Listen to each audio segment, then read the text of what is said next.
¿Cómo les va? Muy buenos días. Estamos comenzando una mañana de montaña rusa. Han pasado un montón de cuestiones desde las 6 de la mañana aproximadamente hasta ahora, las 11 en punto, básicamente con información que está proviniendo de los Estados Unidos, porque habló el secretario del Tesoro norteamericano esta mañana, dijo: haremos lo necesario para apoyar a la Argentina, después de un fin de semana con muy intensas versiones que indicaban que la Argentina iba a pedir un explícito apoyo económico del Tesoro norteamericano y que por eso era básicamente uno de los temas centrales del viaje del presidente Milei, que anoche se postergó por unas horas a los Estados Unidos para, entre otras cuestiones, entrevistarse con su par norteamericano Donald Trump. Primero ese dato, repito, haremos lo necesario para apoyar a la Argentina, pero es una parte de todo lo que estuvo aconteciendo, porque antes el embajador argentino en Estados Unidos dijo que de ninguna manera está resuelto un presunto apoyo de los Estados Unidos de 30.000 millones de dólares. Lo que dijo el embajador es: de ese monto no se ha hablado ni hay registros. Así que es el otro dato.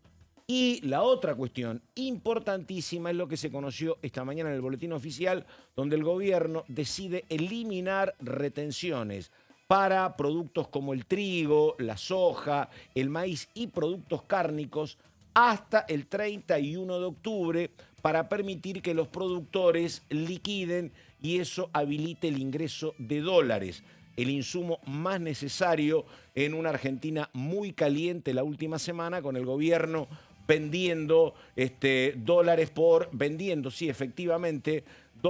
678 millones una jornada y 1.100 la otra, subiendo el riesgo país y con una cotización en 1.540, 1.550 pesos. Lo otro que tiene que ver como consecuencia del anuncio del secretario del Tesoro es que ya empezó a bajar el riesgo país, que estaba en 1.500 puntos, lo último que miré hace un rato estaba en 1.200, 1.300, comenzaron a subir los bonos por la misma cuestión y comenzaron a subir los papeles, algunas acciones importantes como la de las petroleras, pero esto empezó tipo montaña rusa y no va a parar por las próximas horas. Pero lo nuestro específicamente es más lo parlamentario, así que la saludo primero a ella. Carolina Ramos, ¿cómo le va? ¿Cómo estás, Pato? Bueno, gran resumen de una mañana con mucha vorágine política y económica. Por un lado, hablaste del tema del préstamo por parte del Tesoro estadounidense. Recordemos que el día de mañana, Pato, Milei va a tener una reunión bilateral con Donald Trump, donde se esperan más definiciones. Un monto que fue desmentido también esta mañana. Por otro lado, el tema de la eliminación de retenciones temporarias hasta el 31 de octubre, 5 días después de las elecciones, que no es un tema menor porque en la oposición ya está viendo las primeras repercusiones que hablan de una medida electoralista, ¿no? Y te voy a agregar, Pato, el tercer tema de esta mañana, que es esta promulgación un tanto ficticia, ¿no?, por parte del Poder Ejecutivo respecto de la Ley de Emergencia en Discapacidad. ¿Y por qué le pongo el calificativo ficticia? Porque efectivamente fue promulgada, publicada y promulgada en el Boletín Oficial, pero de alguna manera no se va a aplicar hasta que el Congreso no diga de dónde van a salir las partidas para financiarla. Con lo cual, a ver, si vos repasás la ley que fue sancionada, en un artículo referido al financiamiento dice que el jefe de gabinete está facultado a reasignar partidas. Es una facultad del jefe de gabinete. Eso es lo que le está diciendo el Congreso. Exactamente.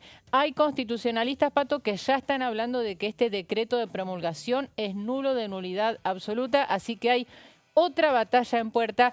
Y el tema discapacidad... Perdóname, Caro, porque, bueno, digo, no hay demasiado, no sé si habrá alguno ejemplo de esto donde el Ejecutivo te dice: voy a aplicar la ley ad referéndum, de que me digas dónde sale la plata. Yo no tengo antecedentes. La verdad que yo tampoco no conozco. A ver, se supone que la insistencia por parte del Congreso significa la obligatoriedad por parte del Ejecutivo de aplicar la ley, ¿no? Y esto, hay que decirlo, Pato, expone al presidente a reacciones por parte del Congreso, donde ya se está hablando, por ejemplo, de una moción de censura contra el jefe de gabinete, que es el que tiene que cumplir con la ley reasignando partidas. ¿Qué es una moción de censura? Es una herramienta que está prevista en la Constitución Nacional que significa, primero, interpelar al jefe de gabinete y eventualmente aplicar una sanción que en los hechos es la destitución de Guillermo Francos en este caso, ¿no? Y por mayoría simple. Así que esto ya se está hablando en la oposición, hay diputados que están pensando en presentar proyectos en ese sentido, así que se viene otra discusión en el Congreso. Ramos, importantísimo porque lo que tenés como tema de hoy también institucionalmente tiene mucho peso. Y lo otro que hay que tener en cuenta es que anoche en las redes algunos dirigentes de la oposición, básicamente lo vi a Germán Martínez, planteando que ante el cúmulo de versiones que hablaban de un respaldo del Tesoro americano, bueno, querían saber a cambio de qué o qué era lo que se negociaba, por qué.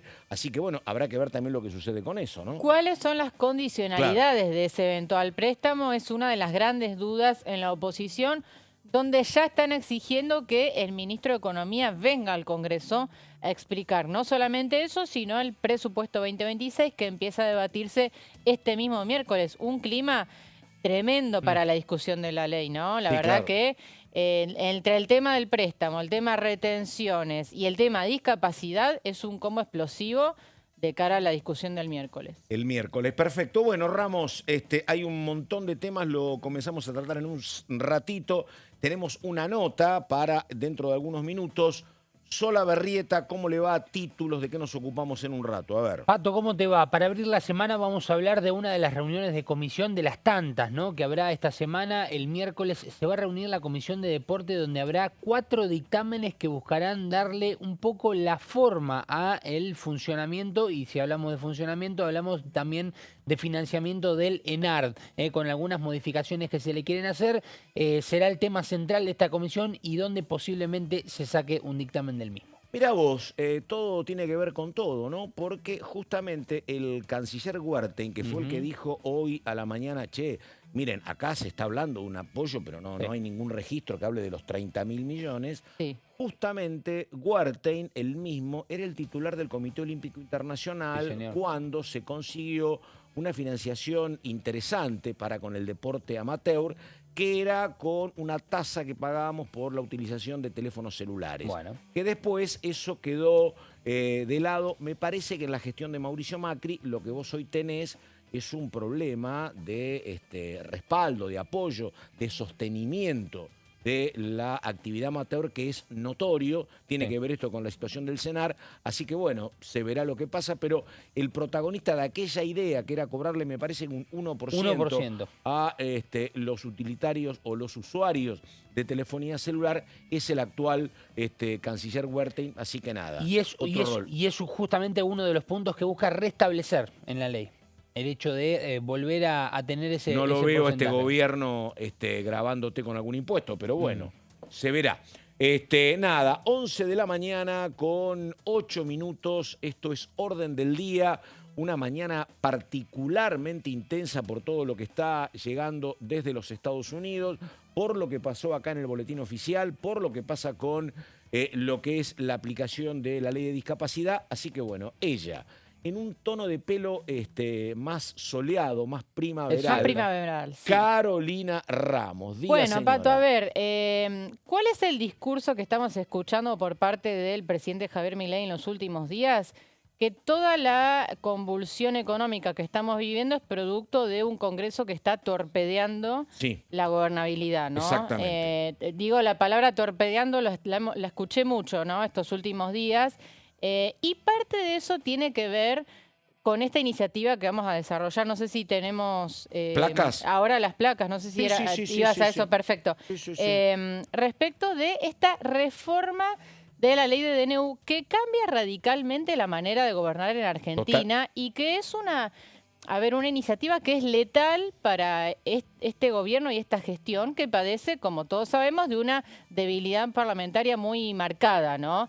Y hablamos de este proyecto que ya fue aprobado en el Senado hace algunas semanas y que se va a discutir este martes, mañana, al mediodía, a las 12 horas, en las comisiones de Asuntos Constitucionales y de Peticiones, Poderes y Reglamento. Lo explica muy bien Ramos. Ya viene la aclaración, pero la verdad, cuando lo leí anoche lo entendí muy bien, Ramos, así que dale, todo tuyo. Respecto del contenido del proyecto. Sí, Exacto. sí. Recordemos que este plenario se va a realizar gracias a que en la última sesión la oposición aprobó un emplazamiento a estas dos comisiones. Claramente el oficialismo no quiere abrir este debate y te digo, Pato, que hablando con algunos diputados libertarios me dicen, este es el tema que más nos preocupa. Pero totalmente, esto Más es peor que no cualquier aprobar otro. el presupuesto. Más que cualquier pero otro. totalmente. Y por eso está muy claro que es una ley que está destinada al veto, ¿no? Digo, un veto que ya no va a estar fundado en el costo fiscal de la medida, porque no tiene un costo fiscal esto, sino en las implicancias institucionales que tiene esta reforma, que no se intentó con ningún gobierno anterior. Eso es un poco lo que achacan el oficialismo, ¿no?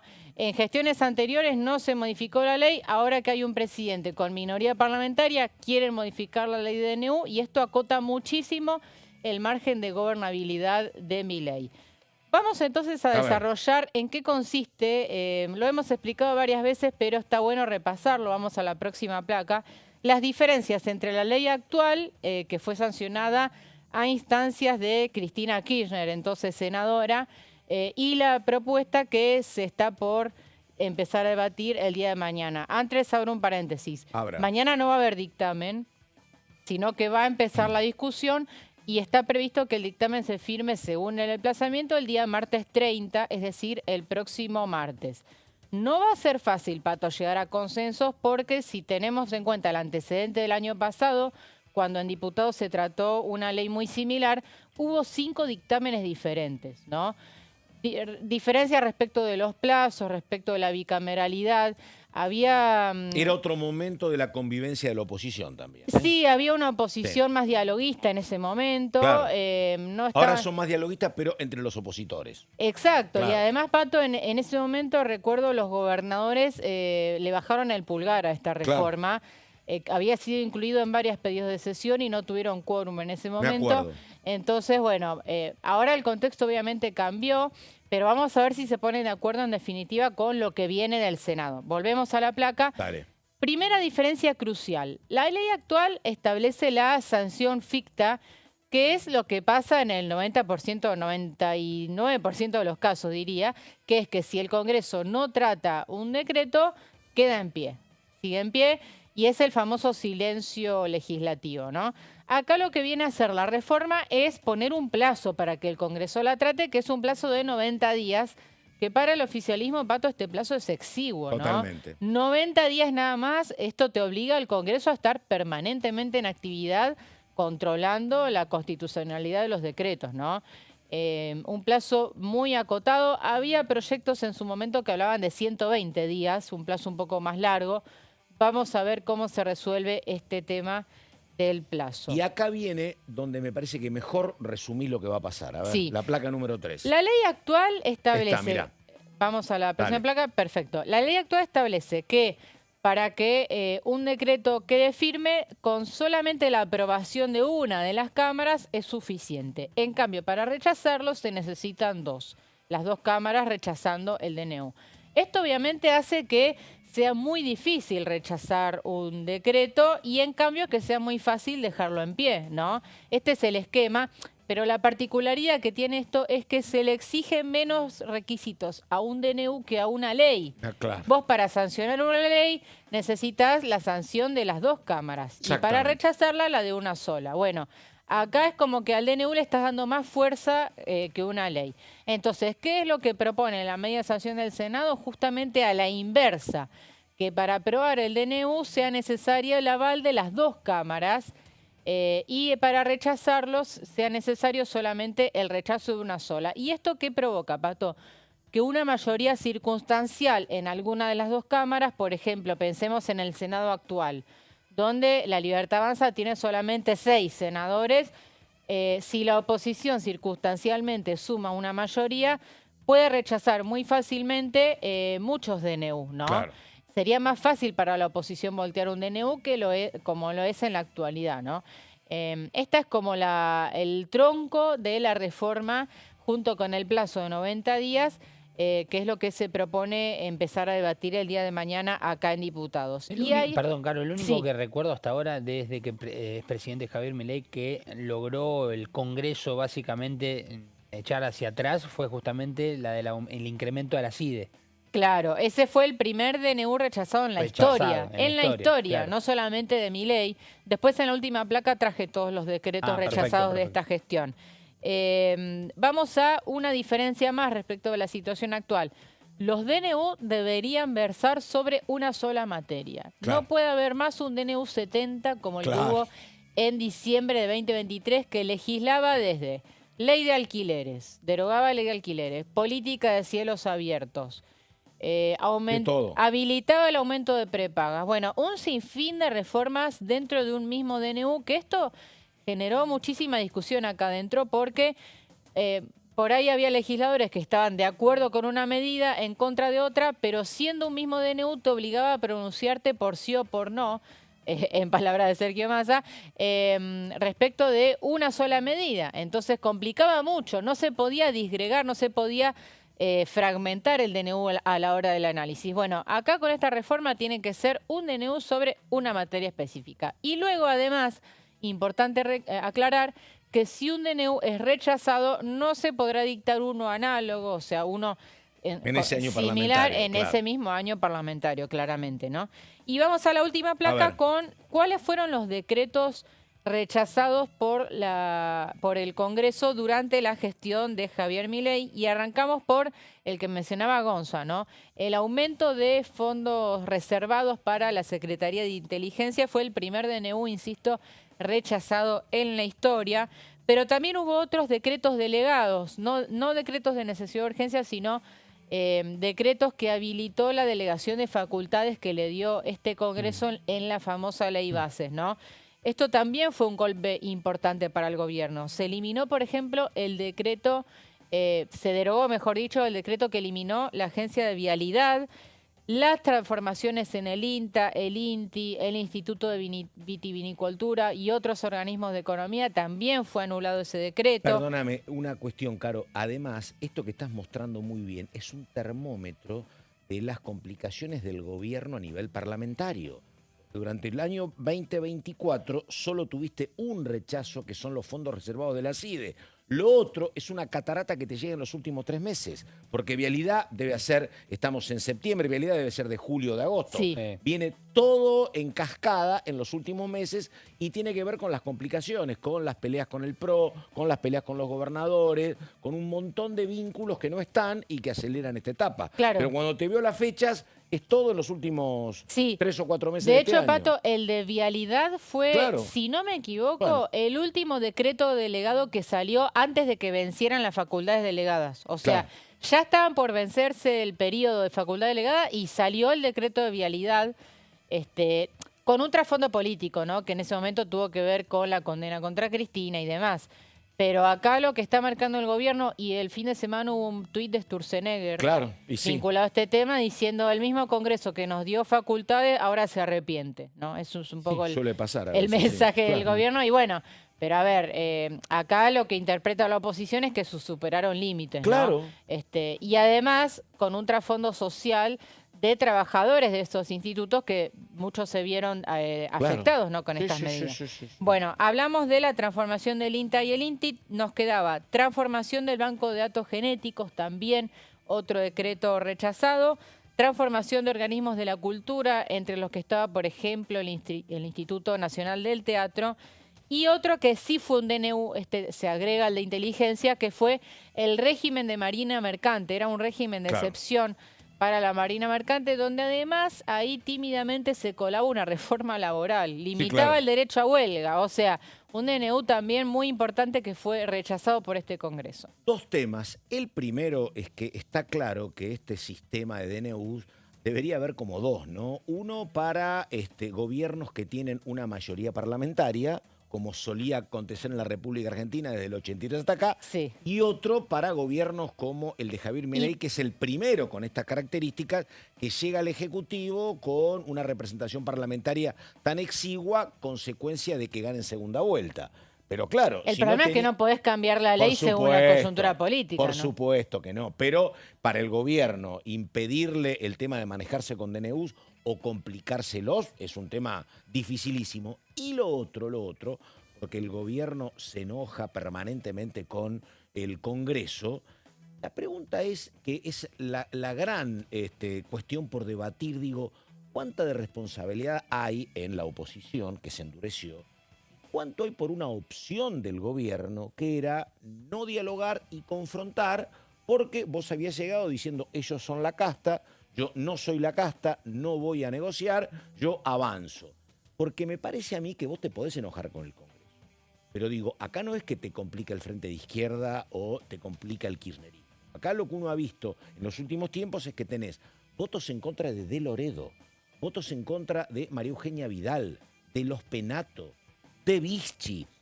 Has confrontado con los gobernadores, has confrontado con López Murphy. Ese es el tema. No, los kirchneristas son 100 desde hace 20 meses, no han incrementado su cantidad. Me parece que el tema es qué pasó con los que eran cercanos. Ahí sí se rompieron los puentes y entonces, bueno, te pasa lo que te está pasando. Sí, es lo que charlamos siempre, Pato. Claro. Una cosa es confrontar con una cantidad de diputados y senadores que te permita ir para adelante, Claro. como lo tuvo, por ejemplo, Cristina Kirchner, donde el Congreso era casi Claro, una escribanía. claro. Y otra cosa es confrontar con una minoría Claro. muy marcada, donde, y te guste o no, estás obligado a negociar. ¿Qué vocación de diálogo vas a tener, por ejemplo, ahora con el presupuesto 2026? ¿Vas Claro. a habilitar modificaciones? ¿Vas a hacer lo mismo del año pasado, donde se clausuró todo, no se aceptó nada y fuimos a una prórroga? Bueno, hasta ahora la estrategia del gobierno no le está dando resultados. Además, ¿no? perdón, te daba resultados hace 6, 7 meses, porque una cosa es montar la confrontación sobre una economía que ha bajado la inflación y que empieza a crecer, con otra economía que efectivamente la inflación sigue baja, pero vos tenés el dólar subiendo y el riesgo país subiendo. Entonces, ese es el principal ordenador o desordenador de la economía, de la política también, obviamente. Bueno, pero para el gobierno es la causa de este Es al desorden revés. económico, claro, la causa del desorden económico es el torpedeo del Congreso, ¿no? Sí, Entonces estamos en el huevo y la creo, gallina. sí, yo creo que el Congreso torpedea porque te ve más flojo. Porque la verdad, creo que pasa por ahí. Cuando el gobierno estaba fuerte y empoderado y el gobierno había acertado, logró el número necesario para la ley base, por ejemplo. Sí. Y además hay una etapa siempre que es una etapa de decir, bueno, son 6 meses, son 100 días, te acompaño. Eso también pasa con cualquier Quedó muy gobierno. atrás ya esa etapa. Claro, ¿no? totalmente. Estamos en año Dejamos electoral. gobernar. Claro, Esa frase. te damos gobernabilidad, claro. Todas exactamente. las posiciones se radicalizan a medida que avanza el calendario electoral y bueno, es el escenario que estamos viendo. A ver, manda mi productora, tenemos que ir al corte, señorita. Perfecto, bueno. Estamos en orden del día, ya pasó esto en una jornada muy, muy caliente en materia económica, donde hasta acá tenemos que, como consecuencia de los anuncios en materia de que se terminan por ahora las retenciones y que habría algún apoyo norteamericano, bajó el riesgo país, subieron los bonos y subieron algunos papeles petroleros. Así que bueno, estamos con el señor Gonzalo Solaberrieta en un ratito, tenemos una nota, enseguida también volvemos con Caro Ramos, esto es Orden del Día, ya estamos.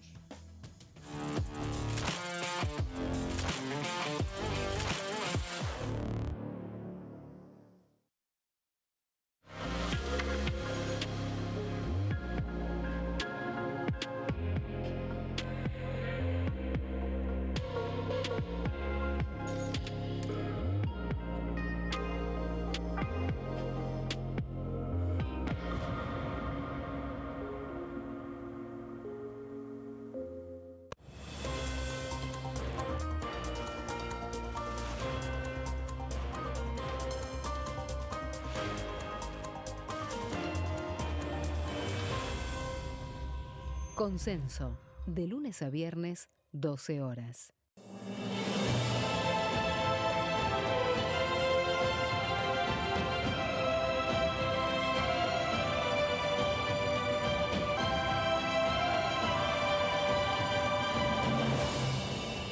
La bancada, de lunes a viernes, 13 horas. ¿Cómo funciona el Congreso? Cuando un proyecto de ley ingresa a la Cámara de Diputados, ya sea presentado por un legislador, enviado por el Poder Ejecutivo o producto de una iniciativa popular, se trata primero en el ámbito de las comisiones. Las comisiones son el espacio de análisis y debate sobre los proyectos conformadas por legisladores de distintos bloques. Hay 46 comisiones permanentes que son centrales en la discusión parlamentaria, como Presupuesto y Hacienda, Asuntos Constitucionales o Legislación General. Existen también 32 comisiones especiales que tratan temas específicos. En su mayoría son bicamerales, es decir, que están compuestas por diputados y senadores, como la bicameral de trámite legislativo, encargada de analizar los decretos del Poder Ejecutivo. Para que un proyecto sea tratado en el recinto, debe contar con el apoyo de la mayoría de los integrantes de las comisiones a las que haya sido girado. Al finalizar una reunión de comisión, se dictamina sobre la pertinencia de tratar el proyecto en el recinto. El dictamen puede plantear la aprobación del proyecto o su rechazo.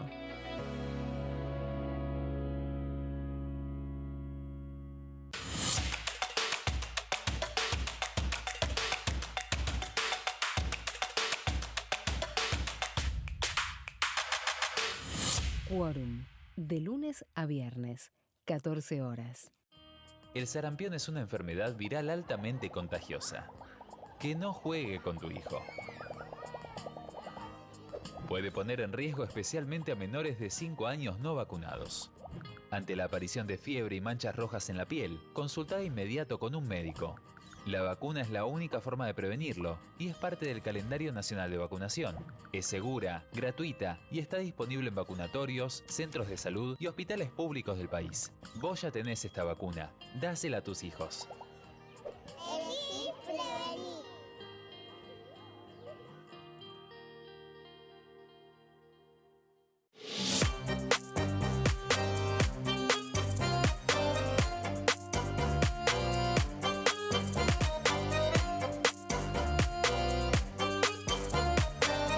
Plenario. De lunes a viernes, 15 horas. ¿Cómo funciona el Congreso? Las sesiones son el espacio donde los diputados debaten proyectos de ley para su aprobación, modificación o rechazo. En una misma sesión pueden tratar varios proyectos de ley.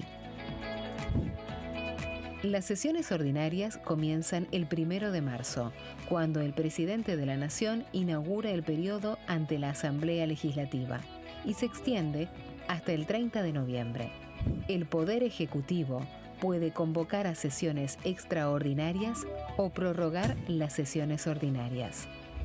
La sesión es dirigida por el presidente de la Cámara de Diputados, que administra el uso de la palabra y las distintas instancias del funcionamiento.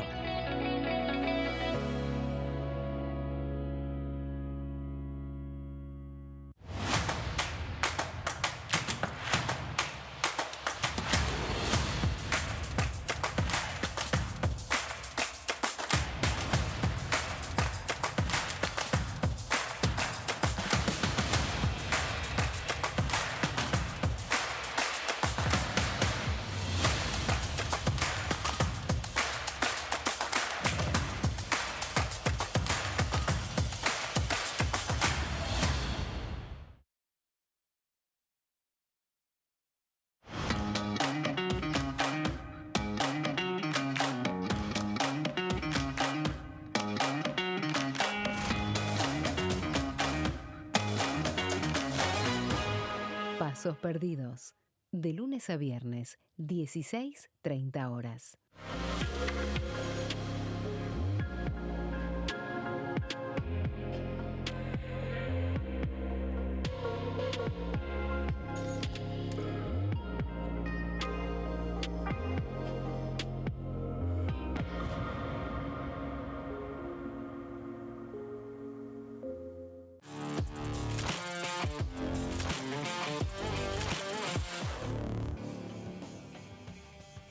Muy bien, exactamente 11 de la mañana con 30 minutos. Estamos en esta jornada muy particular porque algo decía Solabarrieta.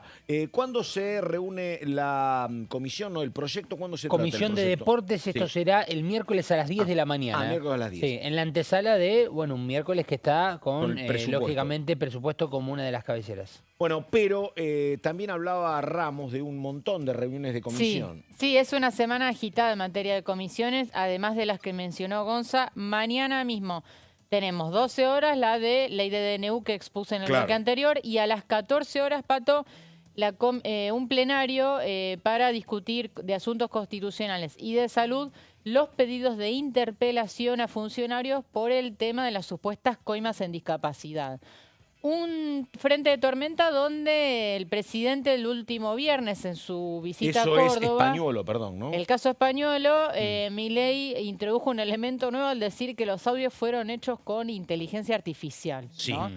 Audios que involucran directamente a su hermana Karina Milei, y justamente Karina es una de las que la oposición tiene en la mira para ser interpeladas. El otro personaje es el ministro de Salud, Mario Lugones, que también está entre los pedidos de interpelación. Y luego, a las 16 horas, Pato, Comisión Libra, y otra vez Karina sobre la mesa, porque fue una de las fechas que se le dio para testimoniar el día de mañana. Ya está confirmado que no va a asistir la secretaria general de la Presidencia. Se le dio también el martes 30 como opción, y vamos a ver qué pasa si tampoco viene el 30, ¿no? Una Karina Milei que además fue más empoderada que nunca por el presidente con los últimos actos que hubo, por ejemplo, en Córdoba, con lo que pasó en Buenos Aires y con lo que es la pelea interna entre lo que es el ala de Karina Milei y lo que era el ala de Santiago Caputo, con la designación de Pilar Ramírez a cargo de la campaña, también absolutamente cercana a la presidencia. Incluso Karina Milei es una de las 3 o 4 integrantes de la comisión que viaja con el presidente Milei a los Estados Unidos. Viaja Caputo Toto, viaja Adorni y viaja Karina Milei. Así que, la verdad, las cuestiones que tienen que ver con las dos citaciones, por lo menos en lo que es el vínculo con el Ejecutivo, no ha mellado o mermado, me parece, ¿no? No, por un lado, absolutamente ratificada por parte del gobierno. Karina es indivisible de Javier Milei. Sí. Y por otro lado, la oposición reclamando que rompa en silencio, ¿no? Tanto en tema Libra como en el tema de las supuestas coimas en Landis. Bueno. Y además recordemos Dale, que Elsa. además Javier Milei pospuso su viaje a Estados Unidos para hoy a las 7 de la Sí. tarde para un poco también mostrar un mensaje de, un gesto de compromiso con la campaña de cara al 26 de octubre, donde va a tener una reunión con esta mesa de trabajo que en realidad era básicamente su círculo más cercano de trabajo, pero que se terminó de conformar inclusive con la presencia de Martín Menem. Ayer estaba viendo, me dicen en producción cuando está la nota con Sarapura y comenzamos sin ningún problema. Natalia Sarapura es una diputada radical jujeña que es la titular de la bicameral de la Comisión de Niñas, Niños y Adolescentes. Hay una reunión clave, así que cuando estemos me dicen 2 minutos, perfecto. Bueno, mientras tanto, algo que a nosotros nos gusta mucho. Ayer estuve viendo algunas encuestas que tienen que ver con cómo sería el panorama nacional del gobierno en función de las elecciones del 26 de octubre, donde dice que el gobierno, me parece una mirada razonable, confía en aquellos distritos donde ha habido acuerdos con otros dirigentes de otros partidos. Por ejemplo, en el Chaco con Esdero, en Chubut, por ejemplo, con Nacho Torres, en Entre Ríos con Frigerio. Mirando el mapa nacional, son elecciones donde el gobierno dice, bueno, mira, acá podemos hacer elecciones interesantes. De todas maneras, habrá que ver lo que sucede en los distritos más capital, también es un distrito muy afín por donde vienen, pero tenés Buenos Aires, tenés Córdoba y tenés Santa Fe, donde no se da esa ecuación. Y bueno, habrá que ver porque son distritos muy, muy importantes, masivos en materia de porcentajes de cantidad de habitantes. La provincia es 38, 39% y Santa Fe y Córdoba son más o menos el 8% cada uno, así que distritos claves. ¿Algo para aclarar, señora? No, bueno, justamente el viernes, en su visita a Córdoba, Milei fue directamente contra el candidato del oficialismo local, que es Juan Schiaretti. Ahí la polarización está muy clara, ¿no? Sí. Casi te digo es raro. Voy enseguida con Sarapura, porque meterse con Schiaretti como meterse como Gallardo en River, es una estatua. Claro, La sí, verdad, sí. Bueno, pero gobernó. ahora el Sí, tema retenciones claro, los hace confrontar aún claro. más. Porque gobernó 3 veces, es una institución el gringo, así que bueno, habrá que ver cómo le Un va. mensaje político interesante. Presentación y hablamos con la diputada radical. A ver.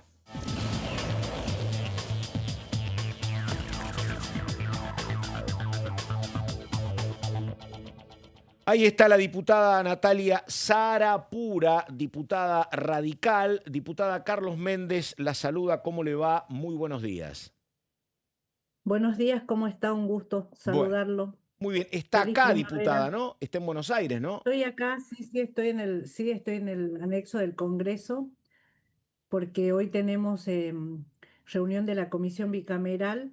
Ustedes saben que nosotros hemos venido realizando un proceso desde la constitución de Sí, de la bicameral, que tenía como desafío, por un lado, regularizar la situación de la Defensoría de los Derechos de Niños y Niñas, y en ese sentido también convocar y llevar a cabo el concurso para la elección del sí, defensor y la defensora, y así lo hemos hecho. Hemos logrado constituir los consensos, construir los acuerdos que nos permitan avanzar.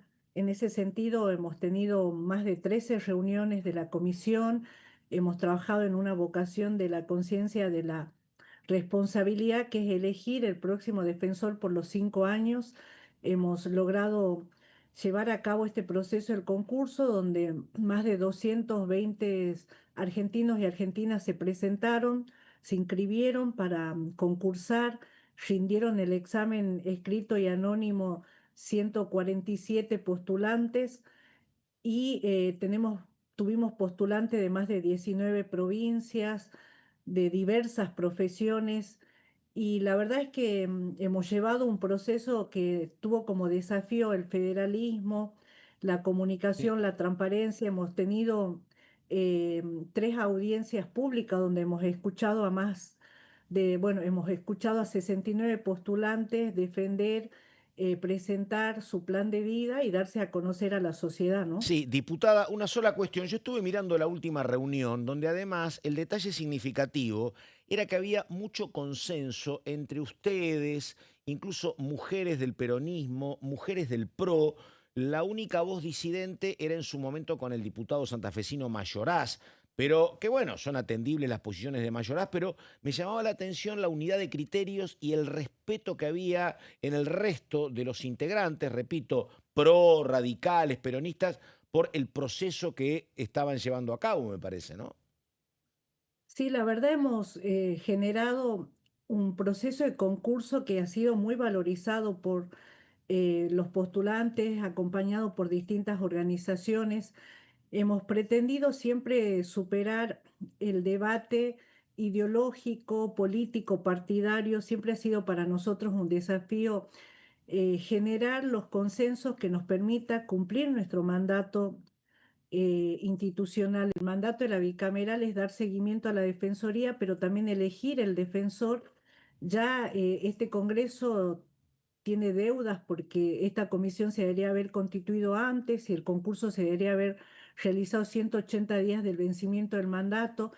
Tenemos el desafío de que esta bicameral elija el defensor o defensora, y en ese sentido nosotros hemos construido una vocación y una identidad de trabajo de la bicameral, es que valorizamos nuestro propio proceso, porque realmente ha sido significativo y de mucho esfuerzo, porque también nos ha tocado trabajar en un contexto de varias dificultades presupuestarias, políticas, de grietas permanentes, y nosotros hemos logrado tener esa vocación de que realmente tenemos la conciencia de la responsabilidad y lo importante que es elegir el defensor o defensora de los derechos de niños y niñas.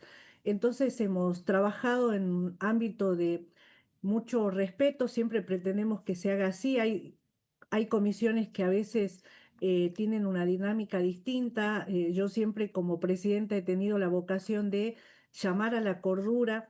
Entendemos que a veces hay posiciones distintas, pero que esas posiciones no deben hacerse desconociéndose el esfuerzo que se ha hecho por dar cuenta de un concurso, porque realmente nosotros hemos visto algunos concursos de otras instituciones, haber llevado un concurso con más de 147, donde hemos tenido un criterio de seguridad, de prudencia permanentemente, hemos constituido un consejo asesor con expertos de distintas disciplinas, pero con amplia trayectoria que han trabajado acompañando a la bicameral y realmente estamos en estos últimos momentos para poder elevar a la Cámara el nombre de el defensor, ¿no? Así Sí, que diputada Carolina Ramos la saluda, buen día. buen día. Justamente le quería preguntar qué es lo que vamos a ver en la reunión de hoy, qué es lo que van a hacer en el día de hoy y cuáles son los pasos que faltan para designar al defensor o defensora. En realidad, el día de hoy, por cronogramas, nosotros tenemos el cronograma que hemos aprobado en la Comisión de la Bicameral dice que hoy elegimos la propuesta para ser elevadas a ambas cámaras. Ya tenemos todo lo necesario, hemos realizado el examen, hemos vivido las audiencias, el Consejo Asesor ha dictaminado, ha determinado, ha propuesto criterios para evaluarse los antecedentes. El viernes último, los legisladores han enviado a la Secretaría de la Comisión lo que es su valoración sobre los antecedentes y sobre la audiencia pública, que era lo último que nos faltaba. El día de hoy nos toca en reunión de comisión, yo para lograr construir acuerdos y para tener una comisión de cara a la gente respetuosa, he convocado a una reunión informal de búsqueda de consenso para que podamos trabajar en esta mirada de diversidad de pensamiento, de diversidad inclusive de mirada sobre la defensoría o el rol o el perfil del próximo defensor o defensora, pero que podamos hacer todos los esfuerzos necesarios para llegar a acuerdos, ¿no? Diputada Sarapura, ¿cómo le va? Gonzalo Solabarrieta la saluda. Digo, pensando en el perfil de quien estaba al mando justamente de la Defensoría, Marisa Graham, y quien será su reemplazante, desde su punto de vista, ¿cómo se termina eligiendo al candidato, la candidata para sustituir a Marisa Graham? ¿Y qué cree que tiene que tener justamente quien hoy elijan, a diferencia del perfil tal vez que tenía Marisa Graham? A mí me parece que el reglamento que tiene la comisión bicameral, inclusive si ustedes analizan otros procesos, es de los más amplios e integrales, porque por un lado, vos evaluás su trayectoria y sus antecedentes con la presentación de antecedentes y el reglamento dice que 50% se evalúa su compromiso en la promoción y garantía de derechos de niños y 50% en su experiencia profesional, académica. Es decir, que toda la trayectoria y los antecedentes tienen un 10% de la valorización. Por otro lado, el postulante tiene que hacer un examen escrito que el reglamento ya plantea que son 70 preguntas múltiples choice y 2 preguntas que son de análisis de caso o de análisis. Y esto, digamos, genera un 40% de la valorización total. En ese sentido, el reglamento, por un lado, establece la trayectoria, por otro lado, establece el conocimiento y con una mirada de que queremos elegir funcionarios que sepan qué es lo que tienen que hacer, que conozcan la institucionalidad, que tengan una experiencia en la política pública, se les solicita que presente un plan de trabajo de lo que haría siendo defensor. Esa presentación en tiempo y en forma, digamos, le da 10% del porcentaje total y después la defensa en la audiencia pública es un 40%, donde no solo conocemos al candidato, sino que también podemos conocer su presentación, su punto de vista, su mirada sobre el accionar de la Defensoría y además los diputados y diputadas le podemos hacer preguntas. Miren qué integral que es el examen, la valorización de los antecedentes, la audiencia y el concurso. Y eso genera una ponderación, digamos, de los candidatos y las candidatas, ¿no? Diputada, una pregunta. Respecto de, Perdóneme, respecto, termine, sí. sí, respecto de qué es lo que debería tener el próximo candidato, ha sido muy importante, también no lo había comentado, escuchar a las organizaciones. Las organizaciones, hemos tenido informativa donde hemos escuchado a más de 60 organizaciones en varias también reuniones de comisión, y la verdad que las organizaciones han establecido una agenda temática sobre distintas prioridades. Digamos, por ejemplo, sobre la situación de los chicos en situación de conflicto judicial, la priorización. Por ejemplo, han pedido que los candidatos superen el debate ideológico, que los candidatos no militen sectores o banderas ideológicas, sino que su única prioridad sea los derechos de los niños y las niñas. Eh, También han definido una mirada de un defensor con capacidad de diálogo, con mirada federal, con experiencia en la gestión y con una serie de agendas que ellos han planteado. Y la verdad es que el proceso ha pretendido honrar esa mirada de las organizaciones que se den, y esperamos que esta tarde tengamos esa construcción de consenso que nos permita tener el día de hoy elegido el próximo defensor o defensora. Muy bien, diputada Sarapura, muchas gracias. Hasta cualquier momento y buenos días. Chau, chau. Buenos días, muchas gracias. Muy bien. Bueno, les recuerdo que estamos en una jornada muy particular por todo lo que está pasando en materia económica, por los anuncios que tienen que ver con el Congreso, por ejemplo, que se eliminan retenciones hasta el 31 de octubre. Lo estaba viendo recién a Schiaretti, que no compartía esta mirada, por lo que está pasando con lo comunicado en el boletín oficial, donde obviamente se promulga la emergencia en discapacidad, pero el Congreso tiene que explicar de dónde van a salir los fondos, y por lo que está pasando en materia económica, cuando ya han abierto los mercados en materia de riesgo país, comportamiento del dólar y bonos. Antes de Solabarrieta, Ramos, Sí. ¿por qué planteaste que hay diferencias otra vez entre Schiaretti y Milei por el tema retenciones, y tiene que ver con lo que recién dijo el exgobernador? Claro, ¿no? Schiaretti salió con una publicación hace minutos nada más planteando que la eliminación de retenciones tiene que ser permanente, que no tiene que estar atada a una determinada coyuntura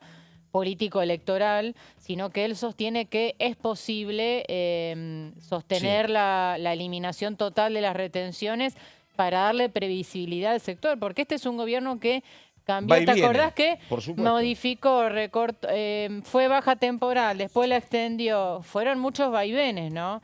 Bueno, lo que le están reclamando es que sea una medida previsible y que sostenida en el tiempo, ¿no? Ahí estamos. Hoy Bueno, mientras mencionaba, dale. perdón, Pato, Sí. mientras mencionabas hoy el listado de diputados que ya por fuera, ¿no?, del peronismo hoy están Sí. votando en contra de Javier Milei, ¿sabés que me acordaba del el nombre de Benedetti? Claro, El diputado Atilio Benedetti. Atilio Benedetti, Sí, claro. presidente de la Comisión de Agricultura y Ganadería, que en algún momento Sí. tomó el toro por las astas y dijo: voy a llamar a la convocatoria de la comisión solamente para marcar la agenda de que nosotros necesitamos previsibilidad para los productores, para que sepan Sí. qué van a hacer en la cosecha próxima, si se van a cobrar retenciones o no. Y hoy la Sí. mirada es distinta de Benedetti. Pero además hay un tema muy complicado, porque uno entiende absolutamente, yo bajo retenciones, se supone que el productor va a liquidar y eso va a hacer que ingresen dólares y yo me alivio, más allá de lo que pase con Estados Unidos, pero con el préstamo a Estados Unidos. Pero esto se da en el momento, ahí está la plata, después discutimos para dónde la usás. Pero si vos decís, che, no puedo poner en marcha la ley de discapacidad porque no tengo recursos, bueno, hay que discutir entonces qué hacemos con la asignación de recursos. Pero los recursos en algún lado están, así que Sí, nada. es que, a ver, la recaudación va a bajar, ¿cómo Claro. van a compensar ese gasto? Claro. ¿Con qué Claro, credibilidad porque el discutís Estado un- deja de recaudar, Claro, deja de efectivamente. recaudar, bueno, Sí. y no está claro cómo eso se va a compensar. Ahora bien, tampoco había cómo financiar la emergencia en discapacidad. Totalmente, Entonces, claro. es un poco contradictorio, ¿no? Sí, sí, sí. Es más, la verdad que hoy hablaban un par de colegas muy especializados en el tema económico y decían, bueno, ¿esto cuánto implica? ¿Cuánto el gobierno puede ingresar en materia de dólares? Porque el productor va a liquidar.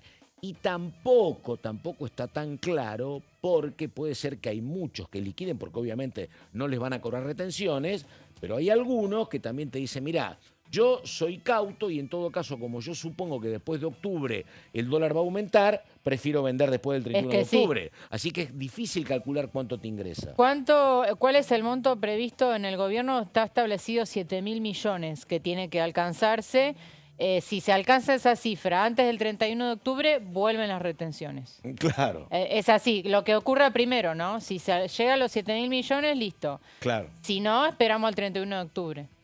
Ahí estamos. Bueno, señor Solabarrieta, sé que queda no el tiempo indispensable, pero vamos, avance sobre de qué trata el proyecto que usted traía. Vamos. Bueno, este es uno de los 4 proyectos que van a estar sobre la mesa el miércoles a partir de las 10 de la mañana en la Comisión de Deportes. Es tal vez el proyecto más completo a la hora de la lectura de los artículos, que es el de la diputada Agustina Propato de Unión por la Patria, que básicamente lo que hace es recomponer un poco la idea del financiamiento de, el ente nacional de alto rendimiento, hablando de lo que significa el deporte, y que lo que incluye básicamente es un poco volver a esta mecánica, Pato. Recordemos la ley que apoya, que sostiene el financiamiento del ENARD, se creó allá por el 2009, vos lo decías muy bien, en el 2017, en la época en la que Mauricio Macri era el presidente de la Nación, a través de la ley del impuesto de ganancias, justamente la 27.430, se eliminó este aporte del 1% de lo que se abonaba en las facturas de telefonías móviles para justamente poder financiar y poder contar con un presupuesto robusto por parte del ENAR. Bueno, lo que viene a traer esta iniciativa y la mayoría de los proyectos es básicamente que se reincorpore esta mecánica que dejó de funcionar allá por el año 2017, y en este caso Agustina Propato lo que propone en su proyecto también es tomar en cuenta a aquellos deportistas de los deportes no federados, Pato, que es un tema también muy importante para muchas personas que practican deportes, que no solamente tenemos que hablar a nivel profesional, con objetivos nacionales, continentales o internacionales, sino también para aquellos niños que comienzan un deporte, que van progresando y que tal vez se encuentran con que no están federados. Bueno, esta es una de las iniciativas y todas coinciden con lo mismo, con volver a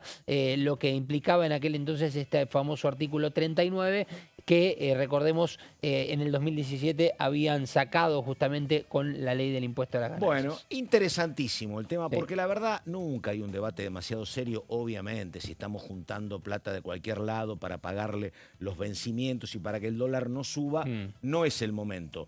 Pero los otros días hablaba con alguien que conoce mucho el deporte de Australia, que es un país del primer mundo, y dice, en Australia alguna platita para recursos para el deporte hay, alguna. Pero, por ejemplo, por ley, ningún viaje de ningún representante australiano fuera del país es solventado por el Estado. Claro. Vos integrás la selección australiana de lo que sea, de vóley, de rugby, de fútbol. Vos querés viajar, te lo pagás vos. Si no, el Estado no pone plata. Pero nada, qué sé yo. Acá la situación tal vez es difícil, ¿no? Totalmente. Claro, acá no viajará ninguno, obviamente. Así que nada, bueno. Llegaron los compañeros que ya nos suceden, así que hasta acá nomás nosotros. Está Débora Durieta por ahí, yo sigo un rato. Y Caro Ramos, muchísimas gracias. Gracias y bueno, vemos cómo continúa el día y nos preparamos para una agenda agitada en materia de comisiones a partir de mañana. Totalmente. Gonzalo Solabarrieta, muchas gracias. Un placer, Pato. Hasta aquí llegamos. Esto fue Orden del Día.